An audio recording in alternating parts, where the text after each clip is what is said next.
Акыл жөнүндө асыл сөздөр. Акылдуу 1000 баледен кутулат, акылсыз бир балеге тутулат. Акылдуу 1000 кыйынчылыктан дагы чыгуу жолун тапса, акылсыз бир кыйынчылыктан чыгуу жолун таппай кыйналат. Ай түндө керек, акылдуулук күндө керек. Ачуу акылдын душманы, нафси ыймандын душманы. Ачуу душман акыл дос, акылыңа акыл кош. Адамдын акылы 3 учурда толук болот. Шаттанып көңүлү ачык учурда, курсагы ток учурда жана уйкусу канган учурда. 3 учурда акылы кемейт. Катуу ач калганда, катуу уйкусу келгенде жана капаланып кайгырып, ачууга алдырган учурларда акылы кем болот. Акылдуу мактанса ишти тындырат, акылдысыз мактанса бутту сындырат. Акыл өмүргө эшик ачат.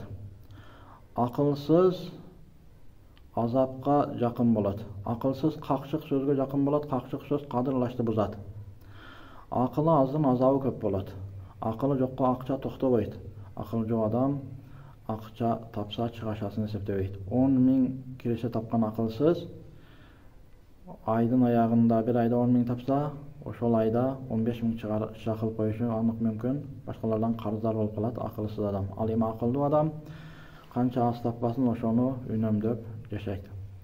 Акылдуу жылдыгын ойлосо, акылсыз күнүмдүгүн ойлойт. Адам акылы менен адам.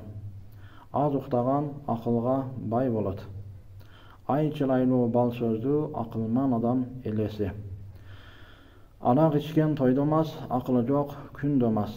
Ит кабышып өлөт, акылсыз чабышып өлөт. Акылсыз фитнага, чыр-чатакка, урушка жакын болот, акылдуу ынтымакка, билимдикке жакын болот. Билимдүүнүн белгиси билимиң келет бергиси. Акылдуунун белгиси акылың келет бергиси. Бир акмак сууга ташырылса, 100 акылман ала албайт. Жакшы болсо катының табыла берет акылың, куусаң да кетпей жакының, жаман болсо катының кете берет акылың, чакырсаң келбейт жакының. Жылдыздын көптүгү асмандын көркү, билимдин көптүгү акылдын көркү. Дары чөптөн, акыл көптөн. Дарыны чөптөн издеген, акылды көпчүлүк элден издеген. Анткени акылдын кени эл, алтындын кени жер. Алтын кенинен акыл кени артык турат.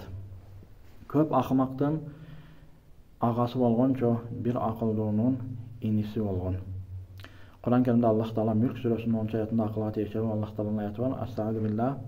وقالوا لو كنا نسمع أو نعقل ما كنا في أصحاب السعير صدق الله العظيم.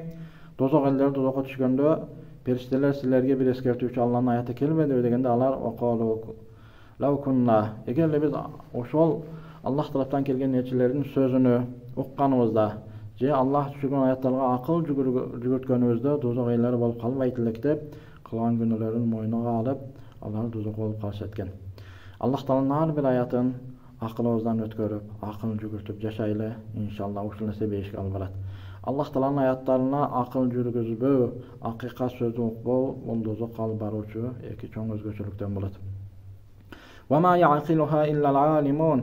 Аллах Тааланын аяттарына алым илимдүүлөрдүн гана акылы жетет дейт Аллах Таала.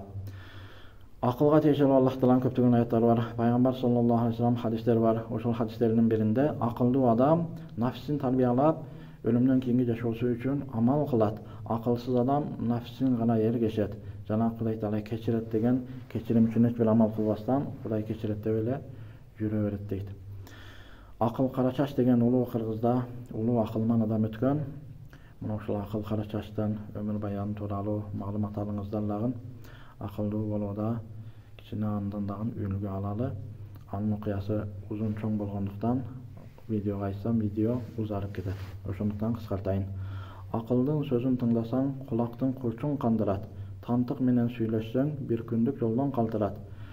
Аксоотто жең болбойт, азамат жигит кем болбойт. Акылдуу адам белгиси акмактар менен тең болбойт.